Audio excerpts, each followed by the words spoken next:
Malar's kitchen பார்க்கும் உங்கள் அனைவருக்கும் என்னுடைய அன்பான வணக்கம். இன்றைக்கி எப்படி ஈஸியான ஐஸ்கிரீம் செய்யலாம் அப்படின்னு தான் நம்ம பார்க்க போகிறோம். இந்த ஐஸ்கிரீம் செய்கிறதுக்கு மூணு பொருள் போதும். 3 பொருளை பயன்படுத்தி சூப்பராக ஈஸியான ஐஸ்கிரீம் பண்ணிடலாம். ஸோ வாங்க இது எப்படி செய்யுதுன்னு முதல்ல பார்க்கலாம். ஸ்டவ் ஆன் பண்ணி ஒரு கனமான பேன் வச்சுக்கலாம். இப்போ ஐஸ்கிரீம் செய்கிறதுக்கு 1 கப் அளவுக்கு நல்லா திக்கான பால் நான் எடுத்திருக்கேன். இதை இப்போ இந்த பேனில் சேர்த்துடலாம்.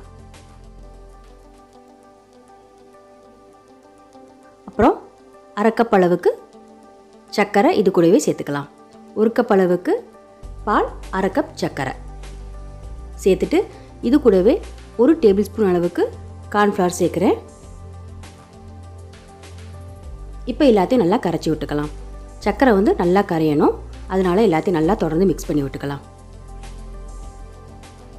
இது மிதமான தீயிலே வச்சு இது எல்லாத்தையும் நல்லா மிக்ஸ் பண்ணி விட்டுக்கலாம். கைவிடாமல் நல்லா கலந்து விட்டுக்கலாம். பால் நல்லா கொதித்து பாதி அளவு குறைஞ்சி வரணும். இதோடைய டெக்ஸ்சர் நல்லா ஸ்மூத்தாக க்ரீமியாக வர்ற வரைக்கும் இதை நல்லா தொடர்ந்து மிக்ஸ் பண்ணிக்கலாம்.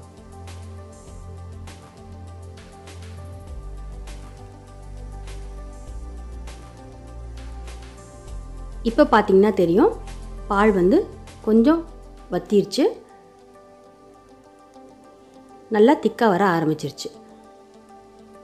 இந்த கன்சிஸ்டன்சி போதும். இப்போ ஸ்டவ் ஆஃப் பண்ணிவிட்டு இதை நல்லா ஆற வச்சிடலாம். நல்லா ஆறின பின்னாடி இப்போது இதை மிக்ஸி ஜாரில் நம்ம சேர்த்துக்க போகிறோம்.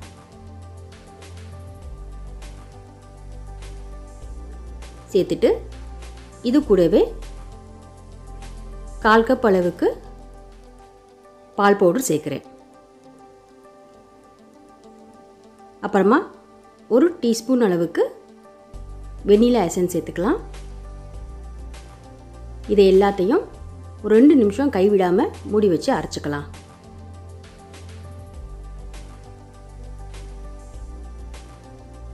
நல்லா அரைச்சாச்சு. இந்த அளவுக்கு நல்லா ஸ்மூத்தாக இருக்கணும். மிக்சியில் சேர்த்து நீங்கள் அரைக்கணும்னா பீட்டர் இருந்தால் கூட நீங்கள் இதை பிளெண்ட் பண்ணிக்கலாம். இப்போ இதை ஒரு ஏர்டைட் கண்டெய்னரில் சேர்த்துடலாம்.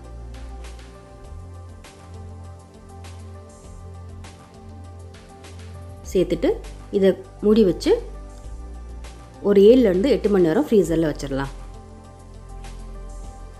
8 மணி நேரம் கழித்து இப்போது முடியை திறந்து பார்க்கலாம்.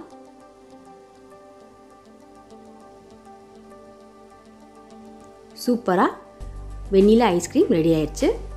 ரொம்ப ஈஸி தான் இது செய்கிறதுக்கு. சூப்பரான வெண்ணிலா ஐஸ்கிரீம் ரெடி ஆயிடுச்சு. இது செய்கிறதுக்கு 3 பொருட்கள் போதும். 3 பொருளை பயன்படுத்தி சூப்பரான ஐஸ்கிரீம் வீட்டிலேயே செஞ்சிடலாம். நீங்களும் ட்ரை பண்ணி பாருங்கள், எப்படி இருந்ததுன்னு கமெண்ட்ஸை சொல்லுங்கள். கடைசியாக இதில் சாக்லேட் சிப்ஸ் சேர்த்துட்டு சூப்பராக பரிமாறிடலாம். வீடியோ பிடிச்சிருந்துச்சுன்னா வீடியோ கீழே லைக் பண்ணுங்கள், ஷேர் பண்ணுங்கள். அப்புறம் இது வரைக்கும் நீங்கள் மலர்ஸ் கிச்சனுக்கு சப்ஸ்கிரைப் பண்ணலன்னா மறந்துடாமல் சப்ஸ்கிரைப் பண்ணிடுங்க. கூடவே பக்கத்தில் இருக்க பெல் பட்டனை ப்ரெஸ் பண்ணிடுங்க. அப்போ தான் நான் போடக்கூடிய வீடியோஸ் எல்லாமே நீங்கள் உடனுக்குடன் பார்க்கலாம். மீண்டும் பார்க்கலாம். நன்றி, வணக்கம்.